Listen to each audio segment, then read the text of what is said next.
There you go. You know how we do it every single Friday. We have guest anchors. For the very first time, we have two guest anchors.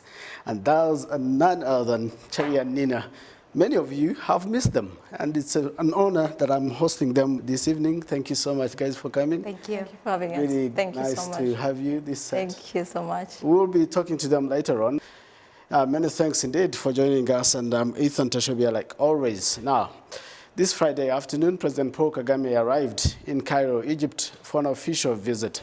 According to Village Urugwiro, President Paul Kagame will hold a bilateral meeting with his Egyptian counterpart, President Abdel Fattah Al-Sisi.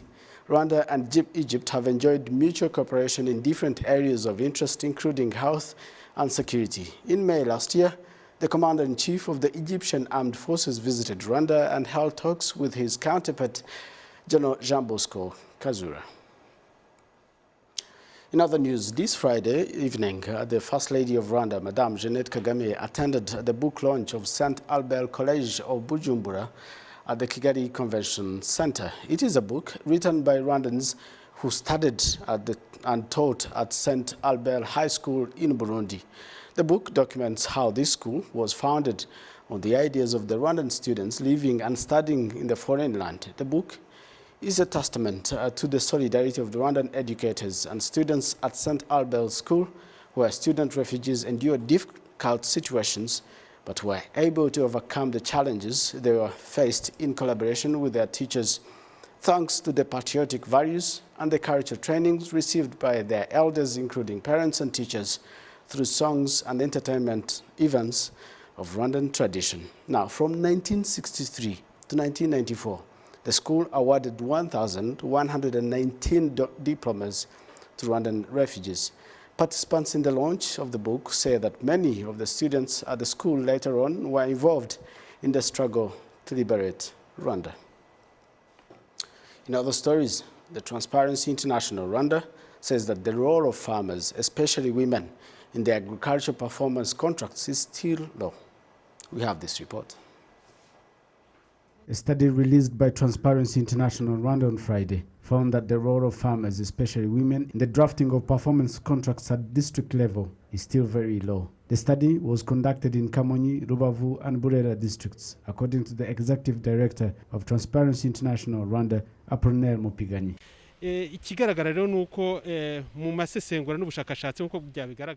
What the study shows us is that performance contracts are drafted from up to bottom in that order. Yet the development we seek to see under NST1, citizens must be involved in planning. Therefore, we are yet to see full involvement of grassroots people, farmers, in the planning of performance contracts for local government entities.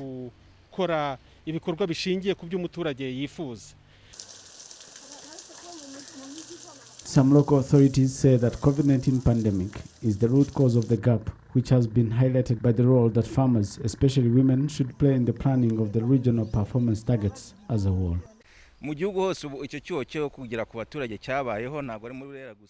The gaps of citizen participation is vivid across the country, especially during this period, not only in the agricultural sector, but across all sectors. In the last 2 years, citizen outreaches have reduced significantly due to COVID-19 pandemic, but we trust that going into the next planning phase, it will be easy because COVID-19 pandemic cases have dropped.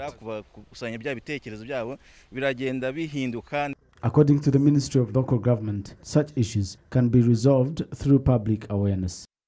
We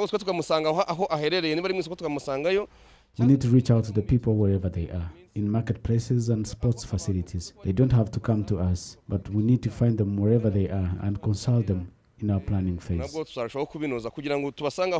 Transparency International Rwanda's report coincides with the Citizen Report Card of 2021, which pointed out that 37% of citizens criticize agricultural services given to them, while 60% are happy with it. Has been elected as the new vice mayor of the city of Kigali in charge of socio-economic affairs. She garnered 298 votes out of maximum 397 to beat Rutera Rose in a one-horse electoral race held at Petit Stade on Friday afternoon. Urugeni has been serving as the head of Access to Justice Department and the principal state attorney in the Ministry of Justice. The exercise to elect new city council members was presided over by the members of the Rwanda Electoral Commission and judges from the High Court and was monitored closely by the Minister of Local Government, Jean-Marie Vianney Gatabazi. Minister Gatabazi urged City of Kigali Executive to always take into account the needs of different categories of residents of the Kigali. Gatabazi also urged council members to put city residents at the center of every single policy and decisions adopted at the City Hall. This very Friday as well, Rwanda marked the International Oral Health Day by educating children on the same and distributing oral health hygiene supplies. The event was organized by Rwanda Biomedical Center alongside SOS Children's Village at Group Scolaire Kagugu Catholic School. C.D. Patel reports. Of the world's population, 90% suffers from oral diseases in their lifetime, many avoidable. International Oral Health Day is celebrated in 130 countries across the globe. This Friday, Rwanda joined the world to celebrate this day. Aimed to celebrate the benefits of a healthy mouth and promote worldwide awareness of the issues around the oral health and showed how it relates to the overall health of an individual. The event emphasized on the linkage between oral health and other main non-communicable diseases and raised awareness on avoiding risk factors, adopting good oral hygiene habits and having regular dental checkups to help protect mouth and body in general. Mr. Jean Bosco, the National Director for SOS Children's Village, notes on how they conduct the training sessions. That we can equip our teachers to ensure that they deliver the program to the children. So we focus on dental hygiene, but also we do screening. Once we have done the screening within these schools, the next step is if we find that there is a high rate of infections, then we refer them to the dental specialist. And as you have seen, we have this collaboration with the Medical Association of the Dentists. We are adding non-communicable diseases related modules in the school health curriculum. And then in those curriculum, we also including some lessons, some sessions on oral health diseases, on oral related diseases, so that teacher can also be capacitated to be able to deliver those messages to kids so that they can grow with the right information on how to prevent these oral-related diseases. Acquire patients to come and visit dentists, so they can help them in terms of feeding, in terms of scaling, in terms of depending on procedure we can help patient according to what we can do. So what I do acquire patient to do, or sensitive patient to do, is no 2 times brushing. It's one of the common one, maybe before bed and even in the morning when you're going in your business. Another thing is to visit the dentist once a year or twice a year, depending on your availability. In Rwanda, a study conducted in 2018 on 2,000 people found that at least 64.9% of people had ever had a toothache. Of these, 54.3% were never treated. On the occasion of International Oral Health Day, Rwanda has been taking steps to reduce the problem of tooth decay and bad breath among its citizens. There has been capacity building among the teachers to spread awareness for the same to the students and their parents. The mindset has changed in the recent times, and oral health is not only for the wealthy people, but a common man also visits a dental clinic. Reporting, C.D. Patel. Thank you, C.D. Patel, for that report. Now, a group of MPs led by Deputy Speaker of the Chamber of Deputies, Sheikh Musa Fazil Harerimana, on Friday visited Njeruka sector in Bugesera district, where they first held discussions with the sector leadership and other stakeholders in the socio-economic progress made in the area and the existing barriers. Legislators will also visit visited some of the activities and projects in the sector and discussed with residents as part of their continued countrywide citizen outreach to assess the importance of infrastructure projects on people's livelihoods. Among the issues raised by the residents include electrification and access to clean water, among other things.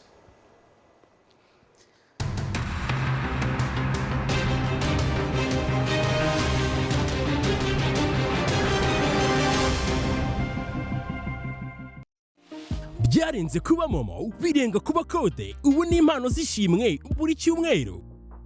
Koresha Momo Pay utsindira impano zishimishije, harimo Toyota Rush, moto, miliyoni imwe y'amafaranga y'u Rwanda n'ibindi byinshi. Kanda akanyenyeri 182 akanyenyeri 13 urwego winjire muri promosiyo nawe impano ziva mu mutima zikugereho.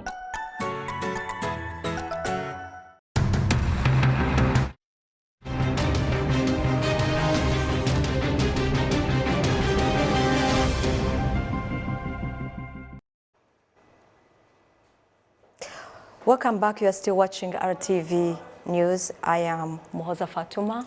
And I am Charlotte Rurinda. And we are Shali and Nina. On the international scene this week, the United States designated the ethnic cleansing of Rohingya by the Myanmar military as genocide. The U.S. Secretary of State Anthony Blinken made the announcement at the Holocaust Memorial Museum. It's the 8th time since the Holocaust that the USA has said a genocide has occurred.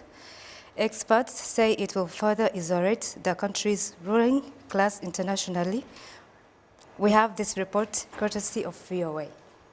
Iseko, iseko, iseko, iseko yawe. Jirasaza, my baby yo. Sekandore, sekandore, niya yawe. Sibire seka. Darling, yo. Hey guys. First, how do the artist say? Pull up. Hi guys. Hi. Good to have you. Thank you so much. Did you see the marathon we go through to bring Oh you my guys goodness, I don't know. Like people, when you at home and you're watching, you think it's just piece of cake. Yeah. But it's a marathon, my friend. Too much. We run throughout the days. It is. It's something Thank you else. so much for accepting to sit in my shoes. Thank you so much. To walk in my shoes. Yeah. And sit on my seat and enjoy this. Do you know how we call it? In language, ichochezo. Basically, you come here and you are burn out. It's been a minute seeing you guys. I mean, it's been so long. We missed you guys, and thank you so much that you, at some point, decided we've hid from these guys for a long time. We want to come back. First of all, where were you? Home. we were home and we decided to take a break for. Do you actually know how much we missed you guys? We don't, but now we're saying it. We're saying it. Then you guys should know that we actually missed you. Big so time. Nice. That's so nice. Okay, let's clear the air. What happened? We decided to take a break. It's been a long time since we were working non-stop, and we decided to just take a break, and then Corona, and then the rest of the story. So who took the lead in the break? You, her? Both of us. We Yeah. have been working for almost 10 years without taking a break. Yeah. So we decided to So take a break. how long was the break? 2 years? 3 years. 3 years? 3 years. How were you surviving? What do you mean surviving? Surviving like the rest of the world. We thought you guys were depending on music But to at pay some your point, bills and everything. yes. Yeah. But before music, we're human beings and daughters and sisters, so we had to go back and take care of that because we've been neglecting that for quite some time. So we needed to go back and do something. So, Charlotte, I mean, we've seen the duos, groups, do some good music and at some point taking a break and breaking up or whatever it is. A case in point is you and, of course, the twin brothers that we all thought would never happen. Probably you guys may not be siblings, could be maybe cousins or I don't know the relationship. By the way, what is the relationship? Just friends? We are sisters. Sisters. Yeah, friends, yeah. Okay, so there was P Square, we actually, twins, real twins. Do you think it's actually easy to make music as a group and sustain it for a long, long time? I think that's what happened to them. It's exactly what happens to everybody. Yeah. Now you guys, look at me. So this lady right here is the charity. I mean, you know them. No, I'm kidding. So this is Nina. Yes. I was kidding. That's Charity Ruhinda, and I got Charlotte. Kawai. So yes, shout out to Ruhinda over there on my far left, and of course Fatuma Muhoza. Muhoza. Yes. Thank you so much, guys, for finding time to be right here and, you know, go through the hassle that we go through on every day to bring you news, but also share with us your story. It's quite an inspirational. I hope it will encourage other groups to stay together, keep pushing, regardless of whatever you go through. Thank you. Thank you.